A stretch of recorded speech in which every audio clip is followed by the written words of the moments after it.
आज का Bharat develop country है, जहां पर कई बड़े शहर और भागती दौड़ती पॉपुलेशन है। और ये आज के समय दुनिया की 5वीं सबसे बड़ी इकोनॉमी है।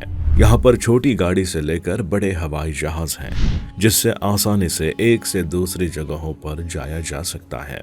इंटरनेट के साथ मोबाइल से हम आसानी से कम्युनिकेशन कर लेते हैं। साथ ही लाखों लोग इस देश में करोड़पति हैं और लोगों के पास एक से बढ़कर एक सुविधाएं जो अमीर देशों के लोगों के पास होती हैं।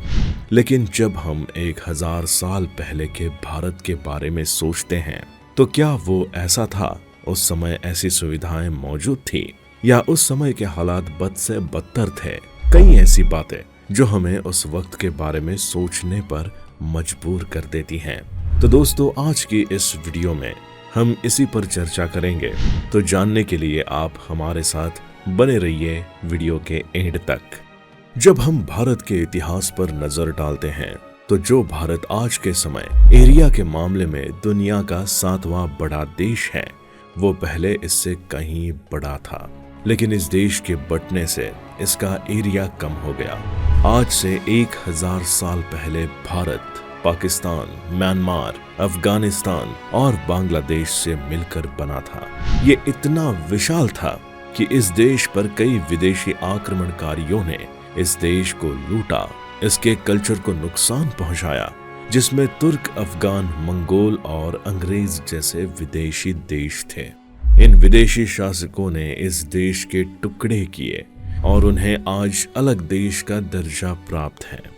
लेकिन इतनी बड़ी एरिया रखने वाले भारत में उस दौर में सिर्फ कुछ करोड़ लोग ही रहते हैं, जहां आज इस देश की जनसंख्या करीब 140 करोड़ है। पर कुछ करोड़ पॉपुलेशन भी उस दौर में ज्यादा मानी जाती थी। और चीन और भारत के साथ यूरोप को दुनिया के सबसे ज्यादा पॉपुलेशन वाला देश कहा जाता था।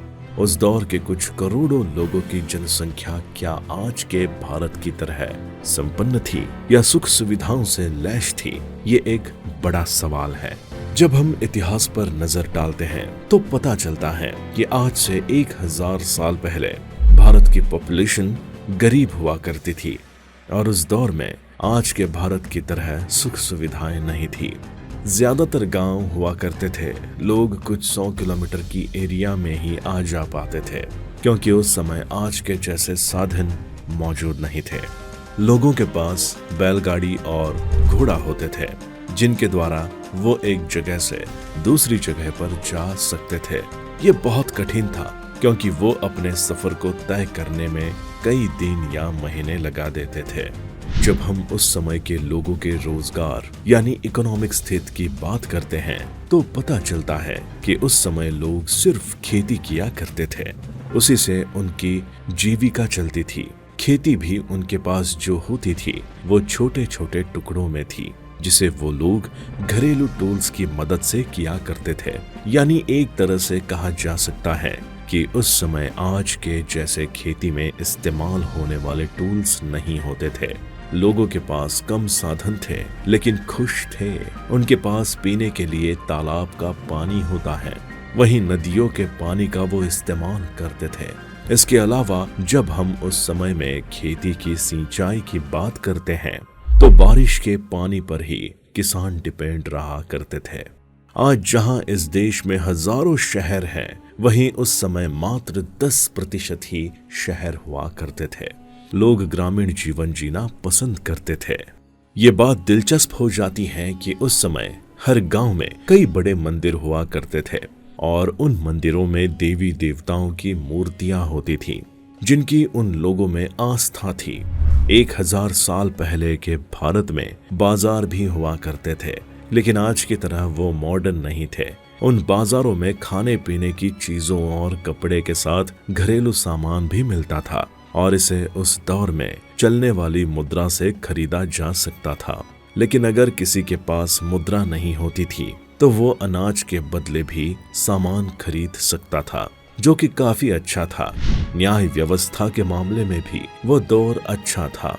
उस समय गांव में सरपंच हुआ करते थे और वही गांव के लोगों का न्याय करते थे, क्योंकि जो राजा इन गांवों में शासन करता था, उसके पास गांव के फरियादी आसानी से पहुंच नहीं पाते थे। एजुकेशन उस दौर में गुरुकुल के द्वारा होता था। बच्चे गुरुकुल के माध्यम से एजुकेशन लेकर अपने भविष्य को संवारते थे। वहीं एजुकेशन आसानी से मिल जाती थी। इसके अलावा आज के समय चीजें पूरी तरह से बदल गई हैं। शादियां जहां उस दौर में बड़े ही रीति रिवाज के साथ होती थी, क्योंकि उस समय सामाजिक व्यवस्था परंपराओं पर डिपेंड थी।